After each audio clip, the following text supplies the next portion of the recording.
મહાશિવરાત્રિ વ્રત કથા. મહાશિવરાત્રિ એટલે મહાવદ ચૌદસનો દિવસ.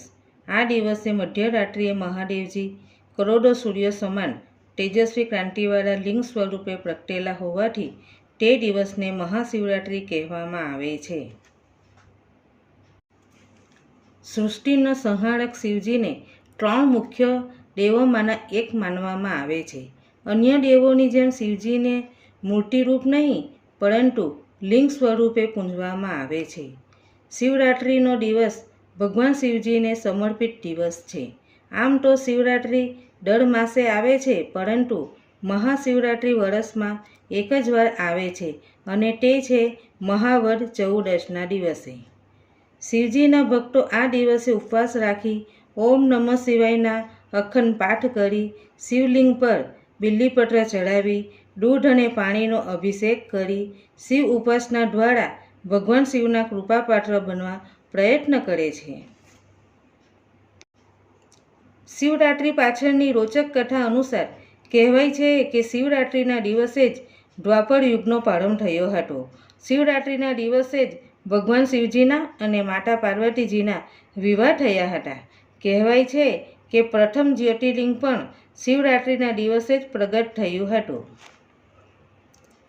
એક કથા અનુસાર સમુદ્ર મંથન સમયે સૌ પ્રથમ જ્યારે વિષ ઉત્પન્ન થયું ત્યારે દેવો કે દાનવો તેનો કોઈ સ્વીકાર કરવા તૈયાર ન થયા, કેમ કે આ વિષ એટલું ખતરનાક હતું કે જો તે પૃથ્વી ઉપર પડે તો સમગ્ર પૃથ્વીનો નાશ થઈ જાય. ત્યારે આ હળાહળ વિષનું શું કરવું એવો પ્રશ્ન બધા દેવોએ વિષ્ણુ ભગવાનને પૂછ્યો. ત્યારે વિષ્ણુ ભગવાને કહ્યું કે તમે ભગવાન શિવજી પાસે જાઓ. ત્યારે બધા દેવો ભગવાન શિવજી પાસે આવ્યા અને ત્યારે મનુષ્યના કલ્યાણ માટે અને આ સમગ્ર પૃથ્વીનો નાશ થતો બચાવવા માટે ભગવાન શિવજીએ હળાહળ વિષ પી લીધું. આ વિષ એટલું શક્તિશાળી હતું કે ભગવાન શિવજીને ઘણી પીડા થઈ હતી અને તેમનું ગળું ખૂબ જ વાતરી થઈ ગયું હતું. આ કારણથી જ ભગવાન શિવજીને નીલકંઠ કહેવામાં આવે છે. અને ત્યારે ઉપચાર માટે જાણકાર ચિકિત્સકોએ દેવતાઓને સલાહ આપી કે ભગવાન શિવજીને આખી રાત જાગતા રાખો. આ વિષ તેમના પેટમાં ન જવું જોઈએ. ભગવાન શિવજીને આખી રાત જાગતા રાખવા માટે બધા દેવતાઓએ વિવિધ નૃત્ય અને સંગીત વગાડ્યા અને સવાર થતાં જ ભગવાન શિવજી તેમની ભક્તિથી ખૂબ જ પ્રસન્ન થયા હતા અને ભગવાન શિવજીએ બધા દેવોને આશીર્વાદ આપ્યા હતા. શિવરાત્રિ આ ઘટનાની ઉજવણી છે જેમાંથી શિવજીએ વિશ્વને બચાવ્યું હતું. ત્યારથી આ દિવસે બધા ભક્તો ઉપવાસ કરે છે અને શિવજીની પૂજા અર્ચના કરી ભગવાન શિવજીની ભક્તિ કરે છે અને શિવજીના આશીર્વાદ પ્રાપ્ત કરે છે. બીજી કથા પણ શિવરાત્રિ સાથે જોડાયેલી છે. ગરુડ પુરાણ મુજબ શિવરાત્રિથી એક દિવસ પહેલાં ત્રયોદશી તિથિમાં શિવજીની પૂજા કરવી જોઈએ અને વ્રતનો સંકલ્પ લેવો જોઈએ. મહાશિવરાત્રિના દિવસે ભગવાન શિવજીની મૂર્તિ કે શિવલિંગને પંચામૃતથી સ્નાન કરાવીને ઓમ નમઃ શિવાય મંત્રથી પૂજા કરવી જોઈએ. ત્યારબાદ રાત્રિના 4 પહારમાં શિવજીની પૂજા કરવી જોઈએ અને બીજા દિવસે સવારે બ્રાહ્મણોને દાન દક્ષિણા આપી વ્રતનું પાલન કરવું જોઈએ. શિવ પુરાણ મુજબ શિવજીને રુદ્રાક્ષ, બિલ્લીપત્ર, ભાંગ, ધતૂરો વગેરે વસ્તુઓ પ્રિય છે. આ દિવસે ભગવાન શિવજીની ઉપાસના અને વ્રત રાખવાથી શુભ ફળ મળે છે. શિવરાત્રિના દિવસે ભગવાન શિવજીને ગંગાજળ ચડાવવાથી ખાસ પુણ્ય મળે છે. મહાશિવરાત્રિ કથા. મહાશિવરાત્રિ પર્વ સાથે હરણ અને પારધીની એટલે કે એક શિકારીની પૌરાણિક કથા જગ પ્રસિદ્ધ છે. વર્ષો પહેલાંની વાત છે. એક પ્રદેશમાં એક મોટું જંગલ હતું. આ જંગલમાં એક સરસ મજાનું સરોવર હતું.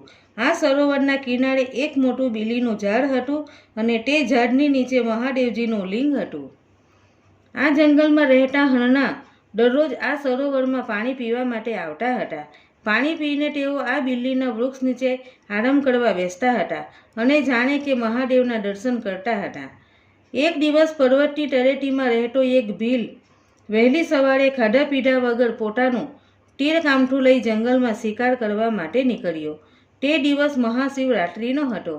તેથી રસ્તે આવતા જતા લોકો એકબીજાને શિવ શિવ કહેતા હતા. તેને પણ રસ્તામાં બધાએ શિવ શિવ કહ્યું. તે પણ દેખાદેખીમાં શિવ શિવ બોલ્યો.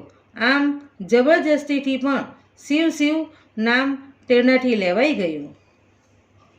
આ શિકારી આખો દિવસ શિકારની શોધમાં આમ તેમ ફર્યો, પણ તેના હાથમાં નાનું સરખું એ સસલું આવ્યું નહીં.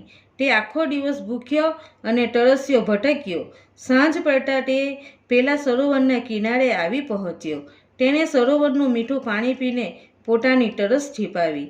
પછી તે બિલ્લીના વૃક્ષ નીચે એટલે કે ભગવાન શંકરના શિવલિંગ પાસે આવીને બેઠો.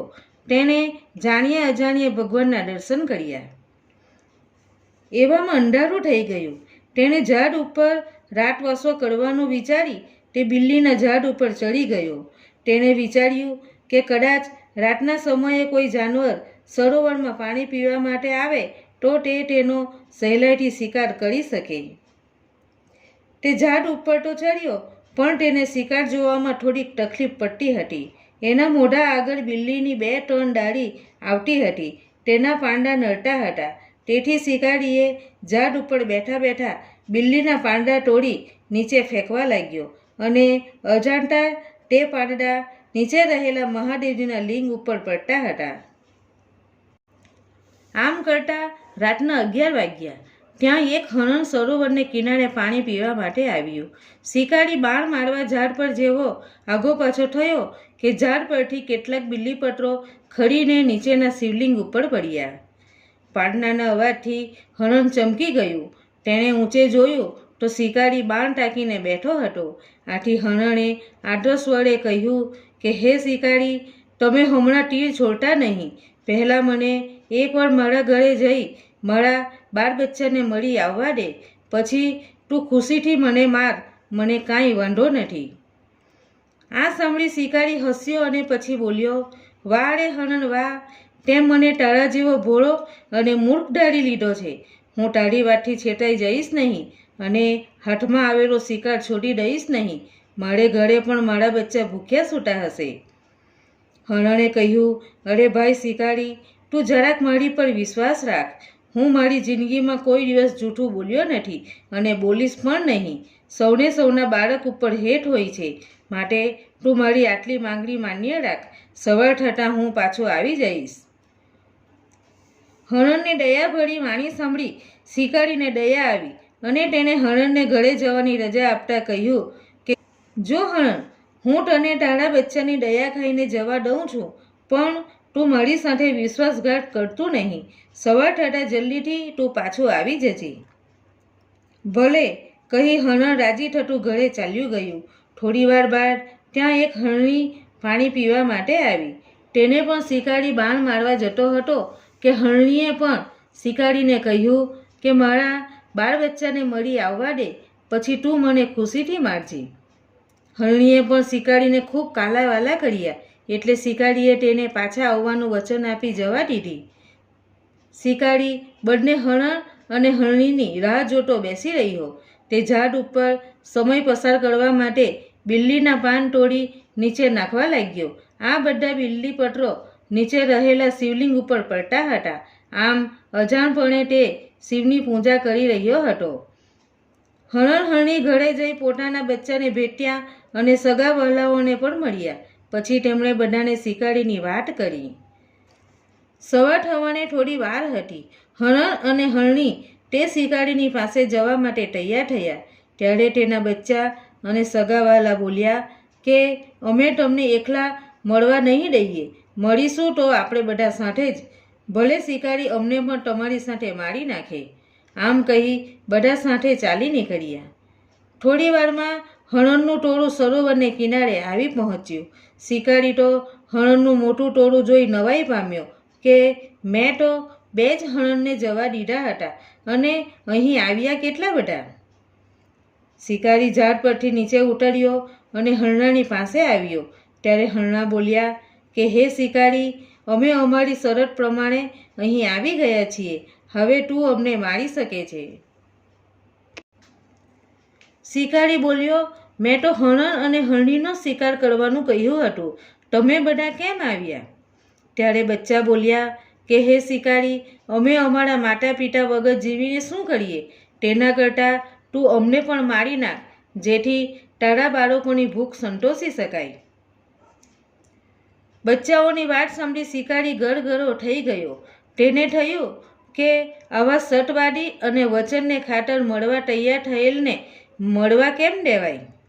આમ વિચારી તેણે હરણાને છોડી દીધા અને મનોમન પ્રતિજ્ઞા કરી કે આજથી હું કોઈ મૂંગા પ્રાણીને મારીશ નહીં. હરણાએ શિકારીને મૂક આશીર્વાદ આપ્યા. તે જ વખતે આકાશમાંથી એક દેવ વિમાન ઉતર્યું અને તેમાં બેઠેલા દેવદૂતે શિકારીને કહ્યું કે હે શિકારી, તે જાણ્યા અજાણ્યા શિવરાત્રિનો ઉપવાસ કર્યો છે, શંકર ભગવાનને બિલ્લીપત્રો ચડાવ્યા છે અને હરણાઓને જીવન દાન આપ્યું છે, એટલે તને તારા વ્રતનું ફળ પણ મળી ગયું. હવે તું શિવલોકમાં વસવાને માટે અધિકારી બન્યો છે. વળી તારા પુણ્યે આ હરણા પણ શાપમાંથી મુક્ત બન્યા છે, એટલે હું તને અને આ હરણાઓને શિવલોકમાં લઈ જવા માટે આવ્યો છું. ચાલો. આ સાંભળી શિકારી અને બધા હરણા વિમાનમાં બેસી ગયા અને વિમાન શિવલોકમાં જઈ પહોંચ્યું. આમ શિકારી અને હરણાઓનો શિવલોકમાં વાસ થયો. આમાં પણ હરણ પરિવારની મુક્તિ અને પારધીની એટલે કે શિકારીની પાપ મુક્તિમાં ભગવાન શિવનો કલ્યાણ ભાવ જોવા મળે છે. હે મહાદેવજી, જેમ મહાશિવરાત્રિનું વ્રત શિકારી અને હરણાઓને ફળ્યું, તેમ આ વ્રત કરનાર અને સાંભળનારને સૌને ફળજો.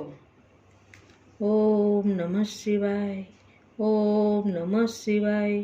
ઓમ નમઃ શિવાય. બોલો પાર્વતી પતે. હર હર મહાદેવ.